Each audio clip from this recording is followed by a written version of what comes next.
আসসালামু আলাইকুম রহমতুল্লাহি ওয়া বারাকাতুহু। সম্মানিত প্রিয় দর্শক শ্রোতা, রোজা রেখে কিছু কাজ করলে বিশেষ কিছু সওয়াব পাওয়া যায়। আমরা অনেকেই মনে করি যে প্রশ্ন করি যে হুজুর, রোজা রাখলে কোন কাজ সওয়াব বেশি বা কোন কাজ করলে সওয়াব বেশি পাওয়া যায়, এই সম্পর্কে আজকে আমরা আলোচনা করব এবং ভিডিওটি শেষ পর্যন্ত দেখার চেষ্টা করব। শেষ পর্যন্ত দেখলে আপনারা কিছু শিখতে পারবেন ইনশাআল্লাহ। প্রিয় দিনী ভাই বোনেরা, রোজা রেখে বিশেষ আমল নাম্বার 1, কোরআন তেলাওয়াত করা। বিশেষ করে রমজানে কোরআন পড়া ও বুঝে আমল করা। আল্লাহ বলেন, রমজান মাস যাতে কোরআন নাজিল হয়েছে, এই মাসে বেশি বেশি তোমরা কোরআন তেলাওয়াত করো। অর্থাৎ কোরআন শরীফ তেলাওয়াত সর্বোত্তম ইবাদত, এটা আমাদেরকে মনে রাখতে হবে। নাম্বার 2, বেশি বেশি দোয়া করা। রোজাদারের দোয়া কবুল হয়। রাসূল সাল্লাল্লাহু আলাইহি ওয়াসাল্লাম বলেছেন, বিশেষ করে রোজাদারের দোয়া ইফতারের সময় প্রত্যাখ্যান করা হয় না। সুবহানাল্লাহি ওয়া বিহামদিহি। অর্থাৎ আমরা বেশি বেশি ইফতারের সময় দোয়া করব। আল্লাহ তাআলা আমাদের দোয়া প্রত্যাখ্যান করবেন না ইনশাআল্লাহ। ওই সময় আল্লাহ তাআলা দোয়া কবুল করে থাকেন। সুবহানাল্লাহি ওয়া বিহামদিহি। তিরমিজি শরীফের হাদিস। নাম্বার 3, দান সাদাকা করা। রমজানে দান করলে সওয়াব অনেক বেশি। রাসূলুল্লাহ সাল্লাল্লাহু আলাইহি ওয়াসাল্লাম ছিলেন রমজানের সবচেয়ে বেশি দানশীল। সুবহানাল্লাহি ওয়া বিহামদিহি। অর্থাৎ আমরা রমজান মাসে বেশি বেশি দান সাদাকা করব। 4 নাম্বার, তারাবিহ ও নফল নামাজ পড়া।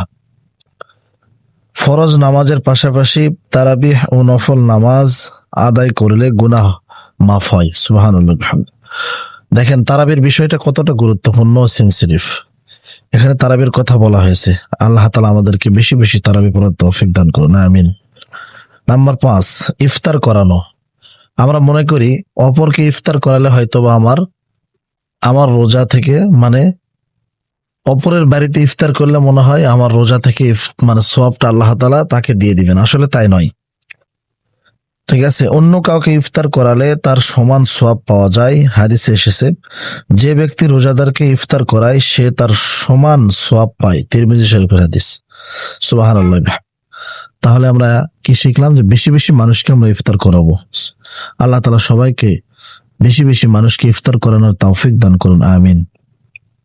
নাম্বার 6, গীবত ও মিথ্যা ও খারাপ কাজ থেকে বিরত থাকা। রোজা শুধু না খেয়ে থাকা নয়, রোজা চোখ, কান, জিহ্বা সবকিছুই রোজা রাখতে হবে। অর্থাৎ আমার চোখ, কান, আমার শরীরের অঙ্গ প্রত্যঙ্গ সমস্ত কিছু আমি রোজা থাকলে আমার সমস্ত কিছু রোজা থাকবে, এরকম যেন হয়।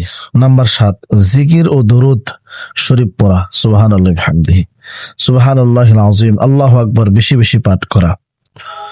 আল্লাহ তাআলা আমাদের প্রত্যেককে 7টি কাজ বেশি বেশি করার তৌফিক দান করুন।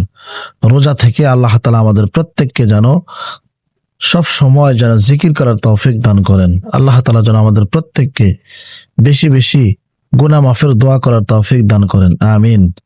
সম্মানিত প্রিয় দিনী ভাই বোনেরা, পুরো ভিডিওটি দেখে থাকলে আপনাদেরকে অসংখ্য ধন্যবাদ। পরবর্তী ভিডিও কিসের উপর চান অবশ্যই কমেন্ট করে জানাবেন। ভালো থাকবেন। আসসালামু আলাইকুম ওয়া রাহমাতুল্লাহি ওয়া বারাকাতুহু।